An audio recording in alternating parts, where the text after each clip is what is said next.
ابا مجھے یاد ہے یہ کہا کرتے تھے کہ میری والدہ کی بڑی خواہش تھی کہ ڈاکٹر بنے میرا بیٹا اور غربا کا مفت علاج کرے، اور کہتے میں ڈاکٹر ایلوپیتھک ڈاکٹر تو نہیں بن سکا، لیکن ہومیوپیتھک کی اللہ تعالیٰ نے توفیق دی، اور اس میں یہ بھی ہوا کہ بہت بڑھ کے غربا کا بھی علاج کیا اپنے۔ His interest in homeopathy developed with an incident in his early 20s when he used to suffer from migraine. مجھے ایک سر درد کی تکلیف ہوتی تھی جو مائگرین کہلاتی ہے، اس لیے پھر میں نے حضرت مسلم موت کی طرف رجوع کیا۔ آپ کے پاس ایک دوائی تھی سینڈول جو کلکتے سے آیا کرتی تھی۔ ایک دفعہ چھوٹی سیدہ میرا پاک کو میں نے لیٹا ہوا تھا، کافی تکلیف تھی، آنکھ کھولنی بھی مشکل تھی، تو گرمیوں کی شام تھی، میں نے کہا آپ ابا جان سے جا کے میرے لیے سینڈول لے آئیں۔ تو کچھ دیر کے بعد واپس آئیں تو انہوں نے کہا کہ وہ سینڈول تو ختم ہو چکی ہے، تو انہوں نے فرمایا ہے کہ میں ہومیوپیتھک دوائی دیتا ہوں، یہ استعمال کر کے دیکھ لو۔ اس وقت تک مجھے کوئی خاص یقین نہیں تھا ہومیوپیتھی پہ، تبرکن میں نے کہا ٹھیک ہے۔ وہ دوائی منہ میں میرے پڑیا منہ کھول دیا، آنکھیں بند اسی طرح، اور پڑیا منہ میں ڈال دی میٹھی گولیوں کی، اور کچھ دیر باتیں 2-3 منٹ باتیں کی، کہا میں جانے لگی ہوں، کچھ فرق پڑا؟ تو اچانک مجھے محسوس ہوا کہ درد ہے ہی نہیں، یعنی ہونے اور نہ ہونے کے درمیان جو نو مینز لینڈ ہے وہ بھی نہیں تھی۔ تو اس سے مجھے یقین ہو گیا کہ یہ کوئی جادو ٹون کا نہیں ہے، نہ محض تبرک، بلکہ اس میں کچھ حقیقت ہے، کوئی خدا تعالیٰ نے نظام جاری فرمایا ہوا ہے۔ پھر میں نے حضرت مسلم موت کی لائبریری سے ہی، وہاں بہت کتابیں تھیں، بڑا ذخیرہ تھا، جا کر وہاں طبیعت پوچھنے جایا کرتے تھے ہم، عام طور پر مغرب کے بعد جایا کرتے تھے، طبیعت پوچھ کے پھر میں لائبریری میں چلا جاتا تھا، پھر وہاں سے اٹھانی بھی شروع کر دیں اور گھر لے آتا تھا، اور بعض ساری رات پڑھتا رہا۔ تو بہت لمبا عرصہ میں نے شناسائی حاصل کی ہے، اور ابھی علاج نہیں شروع کیا، بلکہ کتابوں پر کتابیں پڑھیں، ان کو دواؤں کے مزاج کو اپنے ذہن میں ان کا نقش جمایا، پھر رفتہ رفتہ اس کی پریکٹس شروع کی۔ اور مجھے یاد ہے جب ابا نے شروع کی ہے ہومیوپیتھک، تو ہم تو بہت چھوٹے چھوٹے تھے، تو گھر میں ایک چھوٹی سی الماری ہوتی تھی پچھلے کمرے میں، ادھر بیمار آ کے بیٹھتے تھے، گاؤں سے مختلف جگہوں سے آ رہے ہوتے تھے، اور کچھ جب زیادہ ہونا شروع ہو گیا تو باہر بھی بیٹھا کرتے تھے۔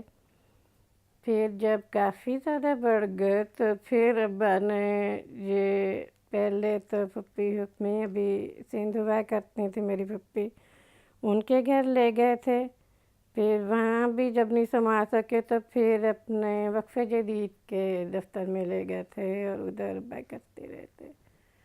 Despite his busy schedule after becoming Khalifa, he continued to practice homeopathy. باوجود دیگر تمام مصروفیات کے روزانہ خطوط میں سینکڑوں لوگ، مسلمان، غیر مسلم، احمدی، غیر احمدی، ان کے خطوط آتے تھے، اپنی امراض کے لیے وہ علاج مانگتے تھے، حضور کی طرف سے ان کو دوائیاں بتائی جاتی تھیں۔ اور سفروں میں بھی حضور کا یہ طریق تھا کہ لوگ آتے تھے، جس کو بھی پتہ چلتا کہ آپ ہومیوپیتھی کے ذریعے بھی علاج فرماتے ہیں، ہندو، سکھ، عیسائی، لا مذہب، ہر قسم کے لوگ وہ آتے اور آپ سے ہومیوپیتھی جو ہے طریقہ علاج حاصل کرتے، اور اس کے نتیجے میں شفا پاتے تھے۔ He took weekly classes to teach homeopathy and made every effort to make this form of treatment common. His lectures were compiled as a book and were published under the title Homeopathy, Like Cures Like. He was a great humanitarian. Welfare of the weak and underprivileged was always very close to his heart. Under his guidance, homeopathic clinics were established, in addition to the large numbers of hospitals and schools open to serve the poor in the most needy countries of the world. He also established an organization called Humanity First. The main purpose of this organization was to alleviate human suffering.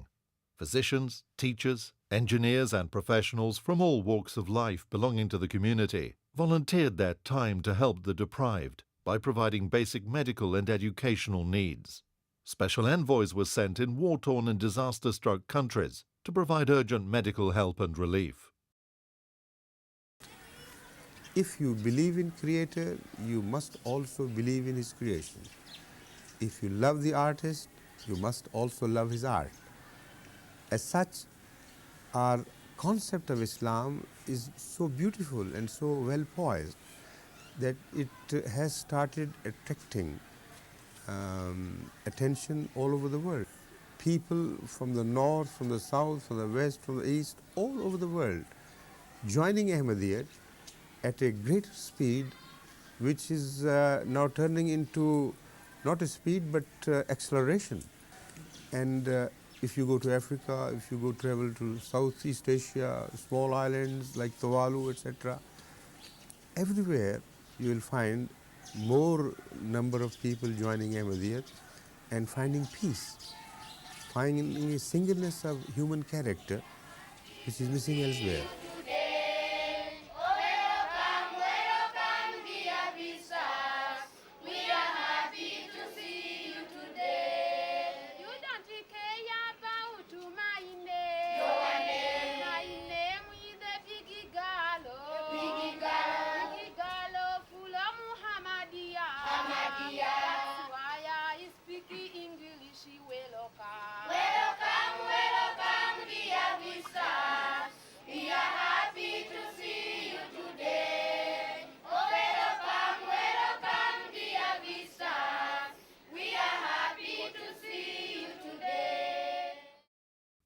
The Ahmadiyya Muslim community is a truly global community.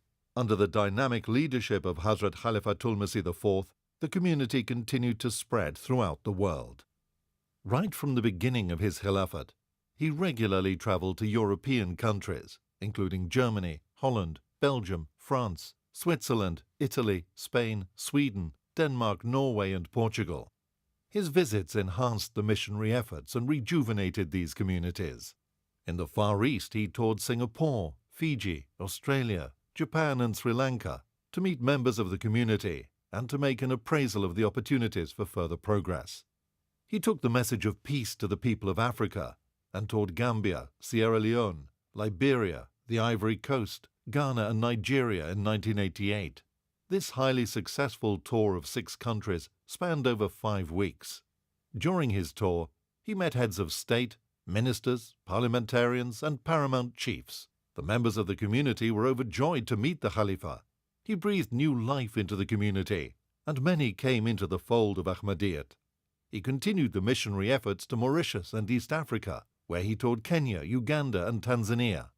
The South American countries of Suriname, Trinidad and Tobago, Guatemala, and Guyana were also blessed with his visits. Community members in these countries had the opportunity of meeting with his exalted personage and benefiting from his sublime discourses. The Ahmadiyya communities all around the world hold annual conventions to bring the community together. Hazrat Khalifatul Masih IV regularly graced and addressed these conventions during his visits. Among the many countries he regularly toured, the USA and Canada were fortunate to have their annual conventions blessed with his faith-inspiring addresses. During his visits, he also inaugurated new mosques in both Canada and the USA. After Huzur's migration, he graced the annual conventions held in the United Kingdom, and due to the headquarters being moved to London, they became an international gathering. Among the other European communities, in particular, the annual conventions in Germany were frequently graced by his presence. In July 2000, Huzur visited Indonesia, the largest Muslim country in the world. During the visit, Huzur met the President of Indonesia. He also addressed the community's annual convention of Indonesia, which attracted a large crowd. All these tours by Huzur strengthened and uplifted the spirituality and created awakening among the Ahmadi masses. Through his efforts, the community grew year after year. More and more people joined the fold of Ahmadiyyat, and many new missions were established throughout the world.